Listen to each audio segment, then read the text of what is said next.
Hi friends, happy Vlogmas. Today we're doing a bookshelf tour. This is a bookshelf tour of my magic shelf, which is mostly Harry Potter stuff.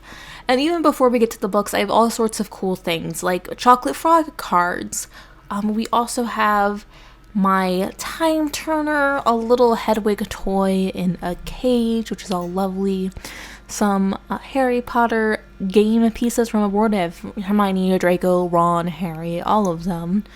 And also my wands. I have two. First off that shelf, we have Harry Potter and the Sorcerer's Stone. This is the fancy illustrated edition. It was illustrated by Behnke. It just has all sorts of neat pictures throughout it. I just think it's super fun to get these illustrated editions. I'm not actually going to buy any of the future ones. This is the only one I will ever own, unless I see it used in the shop, because J.K. Rowling doesn't deserve my money. But as you will find out, she's gotten a lot of it. Harry Potter and the Sorcerer's Stone. I have this entire set, actually. It was a gift from Victor. I think maybe back when we were dating. Then, of course, we have Harry Potter and the Chamber of Secrets, which I think is a great book. Harry Potter and the Prisoner of Azkaban, which I think is really the last, children's book in the series, personally. Of Harry Potter and the Goblet of Fire. Harry Potter and the Order of the Phoenix. I love how blue this book is. I feel like, it's great. This is the one that for a TikTok, I put washi tape over the author's name because I don't like her and she doesn't like me. Then of course we go from blue to green with Harry Potter and the Half-Blood Prince. And finally, Harry Potter and the Deathly Hallows. And this is the last of this set that I have for these books. This is Harry Potter and the Philosopher's Stone. This is the Japanese edition, so it has a really neat cover that a lot of American people wouldn't have seen. You have Hogwarts, the castle, and Hedwig flying by over the moon. And yeah, it's all in Japanese, a language I don't know how to read. This is the Slytherin edition of Harry Potter and the Philosopher's Stone, so we have a nice black and green cover, and of course the green pages. This was another gift. I believe my friend Tabby bought this for me a few years ago. This is another British edition of Harry Potter and the Philosopher's Stone. We picked this up at a used book sale. Another British edition of Harry Potter and the Philosopher's Stone. I don't know why it's so easy to find these here. I bought it used. I really like the illustrations on the cover. I think the cover art is really, really great. I have the Harry Potter and the Chamber of Secrets from that same series and set.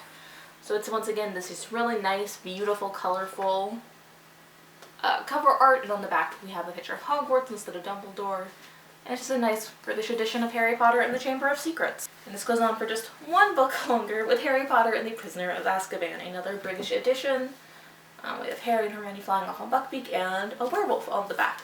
Excellent cover art overall. And this is the British edition of Harry Potter and the Deathly Hallows. We have it in paperback. We have the Tales of Beedle the Bard with exclusive commentary from Albus Dumbledore, which is just a bunch of children's stories from the Wizarding World.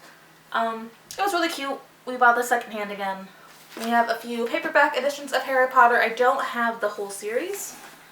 Here I think some of the rest of the books are at my mom's house. So I have Harry Potter and the Chamber of Secrets, Harry Potter and the Goblet of Fire. These are the same cover art as my hardback covers, and the fourth book, I lost the back cover somewhere. We also have Harry Potter and the Half-Blood Prince in paperback. For a long time, the shelf was just considered the Harry Potter shelf, but this summer I received a few gifts. I couldn't quite fit them anywhere else on my bookshelf, so I decided to make it the magic shelf.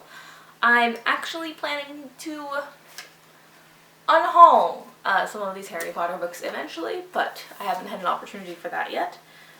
But also on the shelf, you have The Witch Boy by Molly Knox Ostertag, which I think is just such an excellent story and allegory for magic and how sexism affects everyone, and also possibly an allegory for transness, so it's really neat.